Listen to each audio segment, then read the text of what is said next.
मेरे सिर में दाढ़ हो रहा है। तुम एक रात बिना इसके गुजार सकते हो। अगर हम हर रात ये नहीं कर सकते तो हमारा डेटिंग का क्या मतलब? तुम्हें पता है क्या, हम 1 महीने तक ये नहीं करेंगे।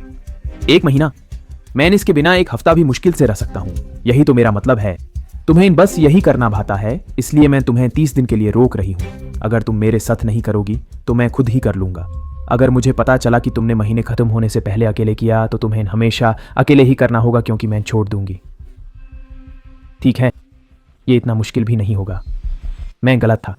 बिना किए पहला दिन मेरी जिंदगी के सबसे कठिन 24 घंटे थे, और मेरा मतलब मानसिक और शारीरिक दोनों तरह से है।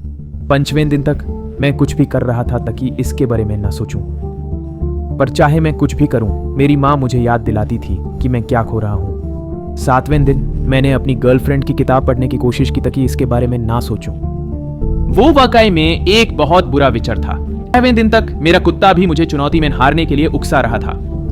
जब मुझे एहसास हुआ कि 11वें दिन मुझे हेलुसिनेशन हो रहे थे, मैंने बाकी महीने के लिए अपनी आंखों पर पट्टी बंधने और एकोलोकेशन से चलने का फैसला किया।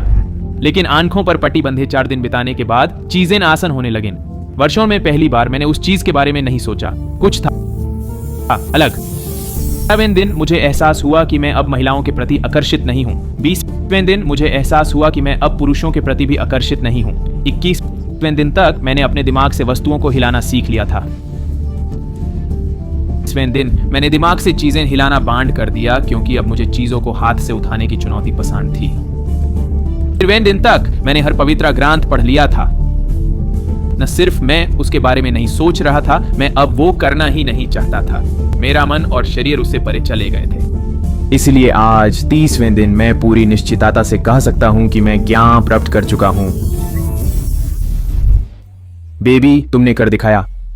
तुमने पूरे महीने वो नहीं किया तो तुम जानते हो इसका क्या मतलब है। अब हम वो कर सकते हैं अभी। हाँ, चलो तुम्हारी टेबल पर करते हैं। पर बेबी, मेरे लेख मैं यहाँ नहीं करना चाहता। ठीक है, तुम कहाँ करना चाहते हो? मैं अभी नहीं करना चाहता। मेरे सिर में दाढ़ है तो तुम मुझसे नफरत करते हो क्या? नहीं। क्या इसलिए कि तुम्हें लगता है मैं मोती हूँ? नहीं, क्योंकि मैं ज्ञान प्राप्त कर चुका हूँ। ज्ञान प्राप्त, इसका क्या मतलब है? मैं तुम्हारे लिए काफी हल्की नहीं हूँ, मैं बहुत भारी हूँ। हे भगवान, तुम मुझसे नफरत क्यों करते हो?